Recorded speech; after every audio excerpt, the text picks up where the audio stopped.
I'm Steve McCarthy. Welcome back to Freedom Is Not Free. There's a different kind of war that's fought every day in the laboratories, the training bases, the test bed of the Air Force, the Army, the Navy. It's the technical war. The war to get the technical advantage over your enemy, whether it be through a better aircraft, a more accurate gun system. It goes on day after day, year after year. Part of the reason why we have supremacy on the battlefield is we continue to win the technological war. My next guest, Lieutenant Colonel retired Don Schramski, played a very pivotal role in that. In the course of the interview, we'll discuss that.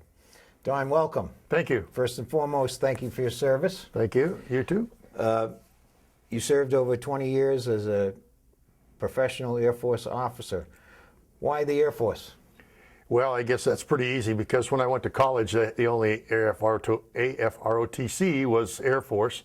Fortunately for me, because that's really the only one I wanted to go to anyway, so I joined AFROTC, went through their 4-year program, and then became a lieutenant right after I graduated from college. Now, of course, this is the late 60s, so the draft was also a great motivator for young men to either serve voluntarily or wait to be drafted.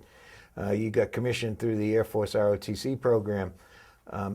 Did you want to fly when you got commissioned? I did. I went initially applied to the flying program in college. They have a small program where you can fly a light airplane a little bit. However, when I went over to Omaha to Offutt Air Force Base and got my pre-physical, I found out my eyes had a slight stigmatism. So they said, you can't fly, but you can be a nav. And I said, no, I don't want to do that. So initially, when I graduated, they sent me to supply school. And while I was there, I reapplied for pilot training, maxed out both of the flying tests, ground tests, and then I got a waiver for my eyes, and so then after that I could go to pilot training. Now, when you say you maxed out these tests, what are those tests involve? Oh, there's 2 tests that you have to pass in order to be eligible to go to pilot training. I don't remember the name of them anymore, but they have things in there about maps and how they skew them, and you have to identify points on the maps, and there's some questions, just general questions about aviating, and those are the tests you have to take. And then once you get that, they give you a physical, and which I had, and I got a waiver for the eyes, and then after that they schedule you for pilot training. Now, by the time you had been scheduled for pilot training, you'd been through supply school. Actually, had served in Turkey, I believe. Correct.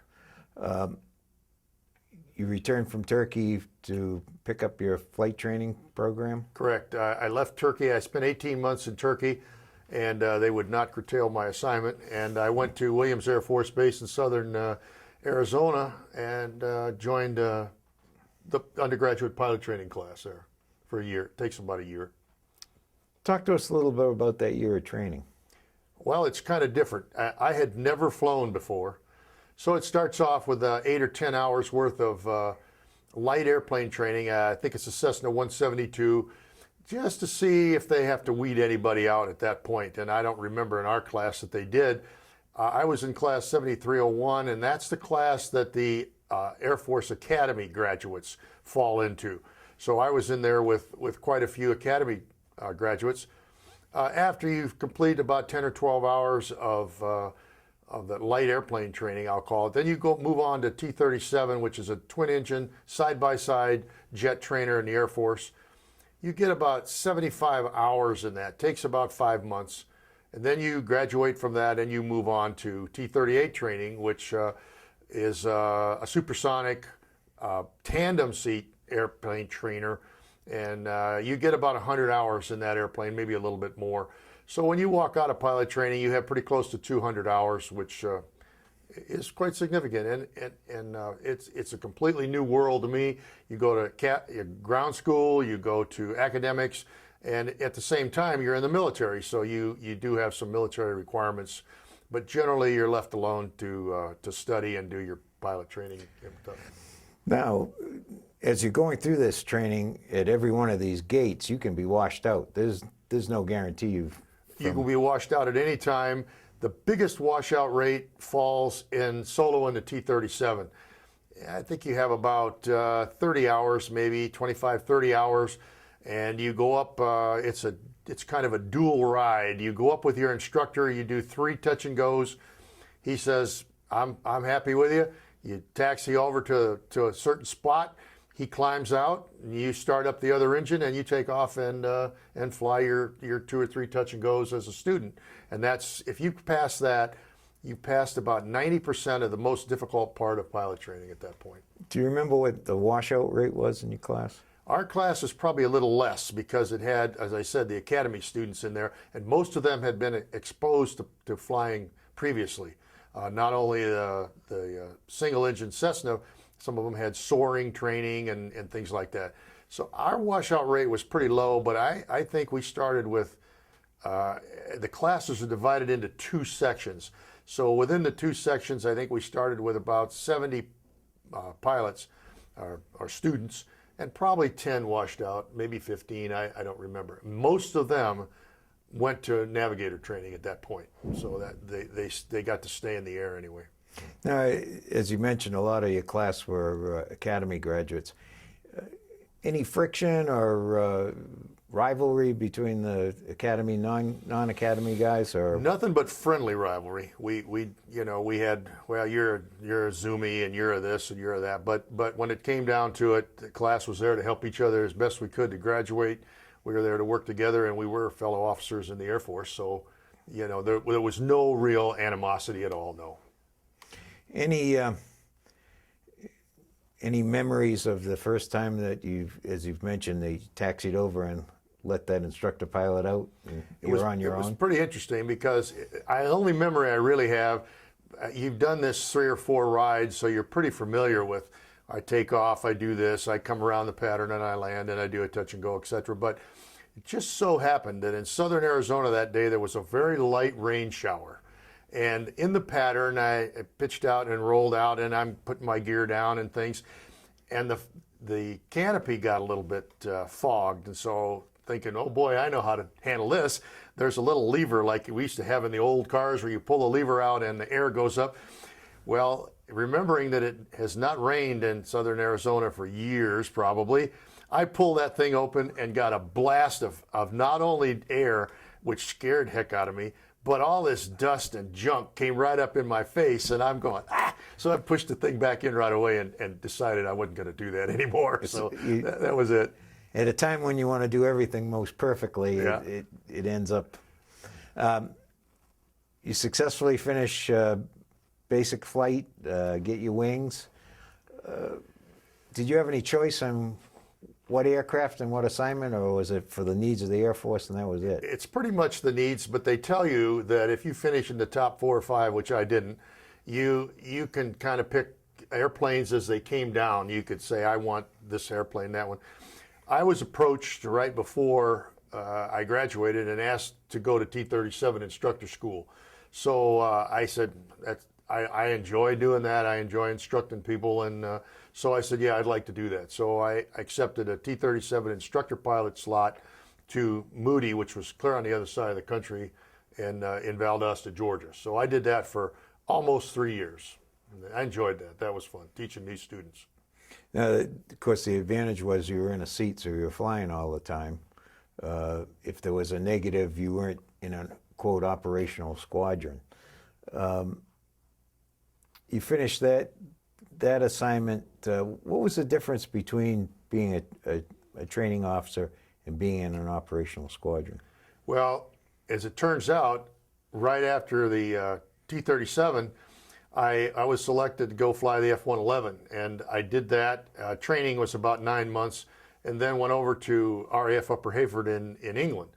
And that was, no kidding, an operational squadron. We flew, we actually set Nuke Alert there, and we flew many exercises over to Germany and those areas. We knew that we were the tip of the spear there, and if anything happened, we were there to go and be selected or tasked to go, sometimes in support of the Army and the ground troops. We did that. I'm not sure the 111 that was his best role. The best role, of course, was night, train following radar, 500 feet fast, in so they can't see you, drop your bombs, and come home. That was what our primary mission was. But still, we were tasked to do whatever they said, and that was an important part of what we did, and that was an operational squadron mission. Now, and you touched on something I want to go back to just briefly. You mentioned that before you went to the F-111, you casually mentioned that I had to go to 9 months of training. I want to point out, training in the Air Force and all the services is ongoing and continuous. You don't just get a set of wings and that's the end of your training. No. And as I remember, the other thing I wanted to touch on is the F-111 was the first swept wing bomber. Correct. Deep penetration nuke originally, but didn't it do some ground support role in Vietnam? Correct.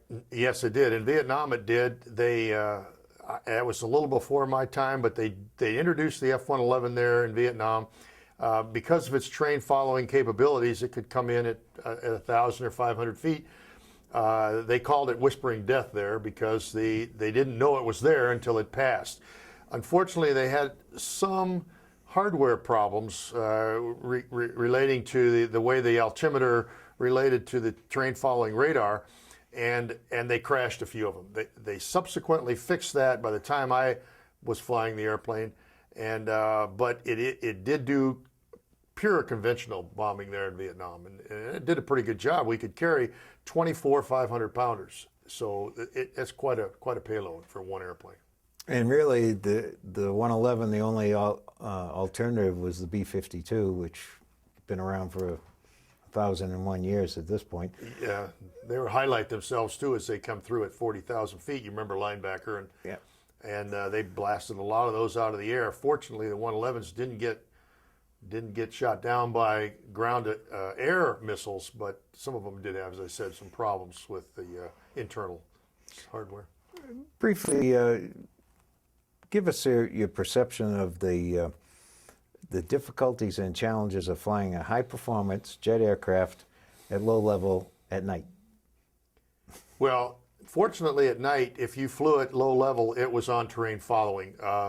And there was, as you know, there's a lot of procedures involved with doing anything like that. And this was a dual seat airplane, side by side in the 111. And we had scopes, and the navigator had a scope, and it was a continuous crosstalk between what we saw on our scope and what he saw on his scope, and they had to match. And if they didn't match, then we would climb out because there was something wrong. And generally that didn't happen. I flew it in the darkest nights up in Scotland over hills and peaks and over the water, and it worked just great. But you could not relax for a second, or if you weren't watching what you were doing, the airplane could bite you. And when you're going 480 or 500 knots at 500 feet at night, you know, it required your full concentration. It did. I've talked to a number of pilots. You're all understated when you talk about, well, you know, it might do this or it might do that. But at that speed, at that altitude, there is no room for error. You just couldn't recover.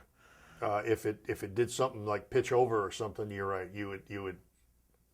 There's no room there at all.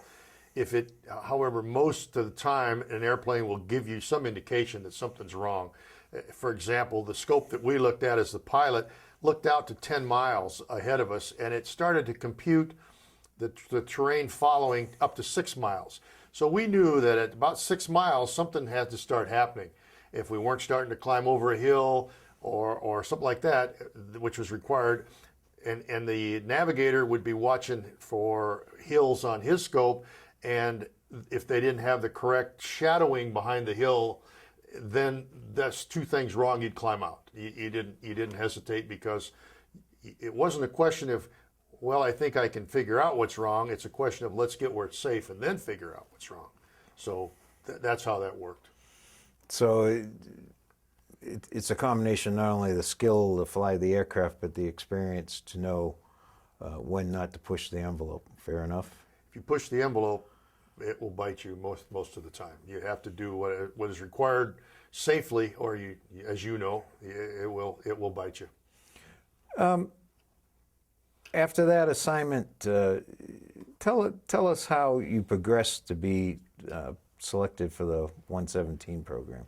After I left England, I went back to the United States, and I went to Mountain Home, Idaho, where I flew for 3.5 more years as an instructor in the 111 there. After that, I was, I'll call it selected, to do my 1-year remote tour in Korea, which was not a flying tour.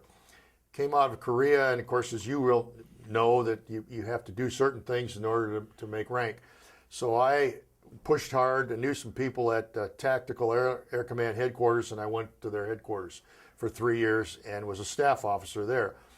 It just so happens that one day I was walking down the corridor and I bumped into my old squadron commander, and we exchanged pleasantries, and he said, "What are you doing?" And I said, "Well, I'm giving up on my 3-year tour, and I have about 2 years left in the Air Force, and I'd like to fly some more." And he said, "Well, I have a job for you." And I said, "Well, what is it?" And he said, "I can't tell you." And I said, "Well, where is it?" He said, "I can't tell you that either." And I said, "Well, then why should I take this job?" And he said, "Well, because I'm telling you, you'll enjoy it." And I said, "All right, I'll do it." So I accepted whatever job he gave me, and that job turned into the 117. But before that time, the A7 was the cover story for the 117. We were doing advanced avionics training. That's what the cover story was. So we went down to Tucson, Arizona, flew with the Guard there for, it was about 2 months, to upgrade to the A7. Now that's my first single-seat airplane. So, but it went real well, and I enjoyed that.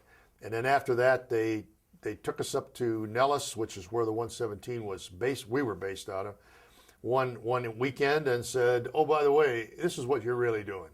And so it was kind of shocking. I had no idea, and so that's how I transitioned into the 117.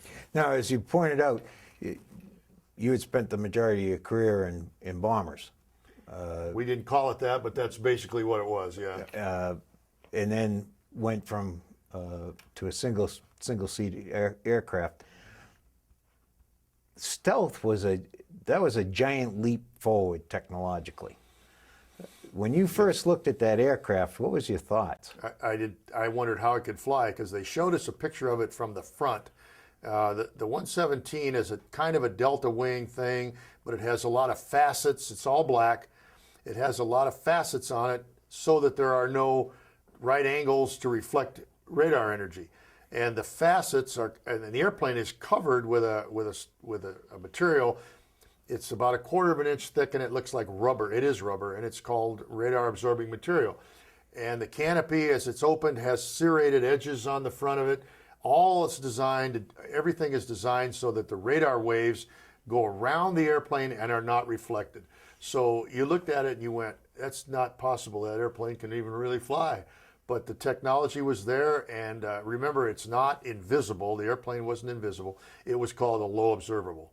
You saw that term if you read Tom Clancy's, one of his books, low observable. He picked that up from somebody, although he had the airplane designed wrong, but he had the terminology correct. So that's what it was. It wasn't invisible. And the only thing that I know of that remains classified now, even to this day, is exactly how small that airplane looks on a radar. It's pretty small. Talk about flying it. What was it like? It was interesting. Now, in training, we did it up in Area 51. We did daytime training. The airplane does not have any two-seat models. So we flew the simulator for a few hours, some ground school, and then the first ride, you were chased by an instructor. He was flying the A7, but you took off, he joined on you, and you were flying pretty much solo, not pretty much, you were solo the whole time. But you got to remember that the criteria to get in that airplane was 1,000 hours of first pilot or instructor pilot time. That's a lot of time in a fighter. So the time guys got in there, pilots got in at 117, they were very experienced pilots. So the training wasn't bad. He chased you. You had all your check rides with a chase. I think we flew probably 10 rides or so, and then we were released over to Tonopah into an active squadron. There were 3 squadrons there. I'm sorry, 2 squadrons there and 1 training squadron. So there were 3 squadrons up at Tonopah, and you got into one of those squadrons. As a lieutenant colonel, I was not attached to I was attached to a squadron, not in a squadron. So I was in the headquarters as an assistant DO, director of operations, and so I when I needed to fly, I would just go down to one of the squadrons and fly down there, and that was it. That's how it worked. Now, given the advanced capabilities, is it fair to say that, and you're talking about pilots with many, many hours of experience, that part of your job was not only fly that aircraft, evaluate that aircraft, and make it better? No. We were an operational squadron like any other squadron. The airplane capabilities were, when I got in it in '87, were as good as they were going to get.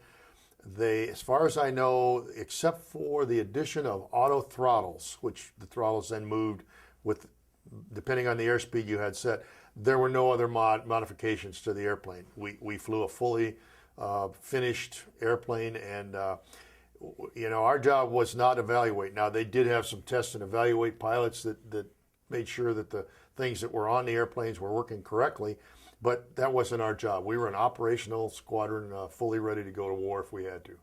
Now, during your time with the 117s, you did not deploy overseas. Is that No, correct? I did not. Was that perchance because of how secret some of the technology on that aircraft was in those days? Yes, I flew the first year. The airplane was in what's called the black program, where it was so secret we could not tell our wives where we were going to fly it, nor could we tell them how long it took us to get there even. So we tell them we would go to Nellis and we would deploy from there. There were instances where some people had hinted about what they were doing, and the OSI, which is the Air Force's FBI, would come in and investigate and ask questions about what are you talking about and things like that. It was very serious, and it was taken very seriously. The secrecy that surrounded the airplane was unbelievable. And after we were there, I was there about a year. The airplane then came out into the gray world, where they showed a kind of a fuzzy picture of it. They let the world know that the airplane existed, but they didn't provide any details. Right after I retired from the Air Force, the airplane then became into the white world, where it was then gone on static displays. It went cross country and things like that.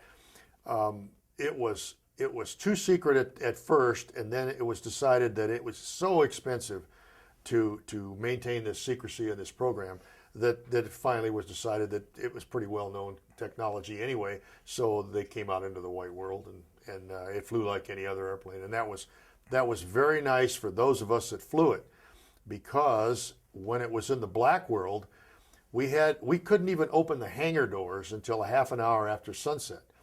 Now, in the summertime, sunset's probably 9 o'clock at night. So, and we had to be on the ground before 3 a.m. in the morning. So during the weekend, you were on a regular schedule like everybody else, kind of 8 to 5, kind of, watch TV at night. And out there, we'd sleep till noon, and then we'd go to a mass briefing and take off at 9:30 at night and fly till 3 in the morning. There's two sorties.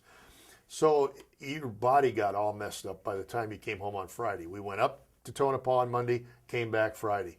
So then you had 2 days to get your body back in order again, and then you went back again.